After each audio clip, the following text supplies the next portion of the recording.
सभी भक्तों को मेरा नमस्कार। आज मैं आपको पंडित और भोलेनाथ जी की कहानी सुनाती हूँ। आप ध्यानपूर्वक पूरी कहानी सुनिए। भोलेनाथ के मंदिर का एक गरीब परिवार का पुजारी था। हर दिन वो पुजारी भोलेनाथ की सेवा करता था। एक दिन पुजारी की पत्नी ने कहा, आज आप बहुत जल्दी घर आ गए, क्या बात है, कहीं जाने वाले हो क्या?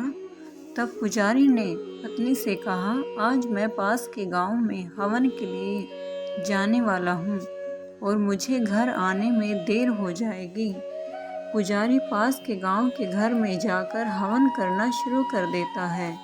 पुजारी ने कई चीज़ें रखी तो कई लोग ऐसी बात कर रहे थे कि पुजारी हवन करते समय आसन के साथ त्रिशूल और डमरू रखते हैं। पुजारी हवन करते हैं और भोलेनाथ इस आसन पर विराजते हैं। ये पुजारी बहुत समय से भोलेनाथ के भक्त हैं। तो लोग आपस में बात करने लगे कि क्या सच में भोलेनाथ इस आसन पर बैठते हैं? एक दिन पुजारी भोलेनाथ की भक्ति कर रहा था।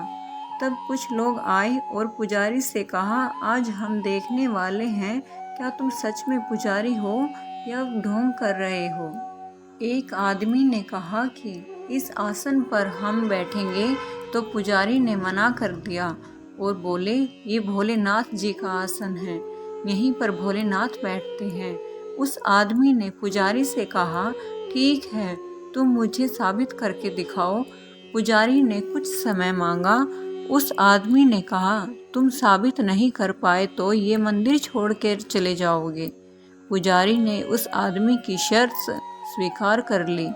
गांव में ये बात कई लोगों में फैल गई। अब लोग बात करने लगे कि क्या पुजारी सच में यह कर सकेगा? पुजारी बहुत समय से भोलेनाथ जी का भक्त है, इसलिए जरूर कर पाएगा। हम कल देखते हैं क्या सच होता है। पुजारी अब दूसरे दिन की सुबह के बारे में सोचने लगा और भोलेनाथ जी को प्रार्थना करने लगा और बोला, अगर मेरी भक्ति सच्ची है तो कल आपको आना होगा। दूसरे दिन सुबह में वो आदमी पुजारी से पहले मंदिर में आ गया था।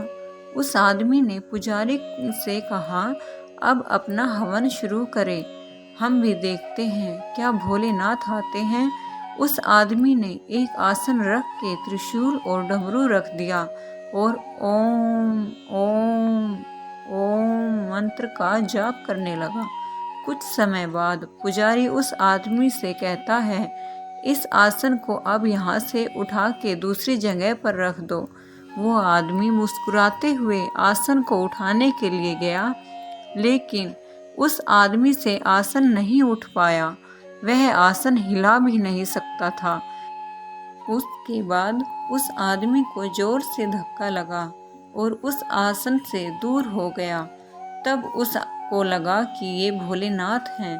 तब वो आदमी रोने लगा और भोलेनाथ से क्षमा मांगने लगा, मुझसे बहुत बड़ी गलती हो गई है, इसलिए मुझे माफ़ करो।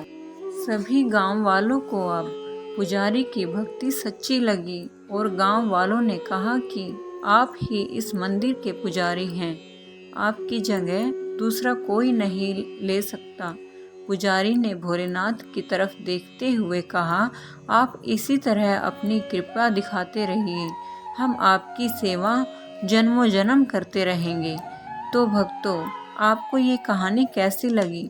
अगर आप भी भोलेनाथ पर विश्वास करते हो तो एक लाइक ज़रूर करना और कमेंट बॉक्स में जय भोलेनाथ लिखना। और ऐसी ही कहानियों के लिए मेरे चैनल को सब्सक्राइब करें और मुझे सपोर्ट करें। जय भोलेनाथ।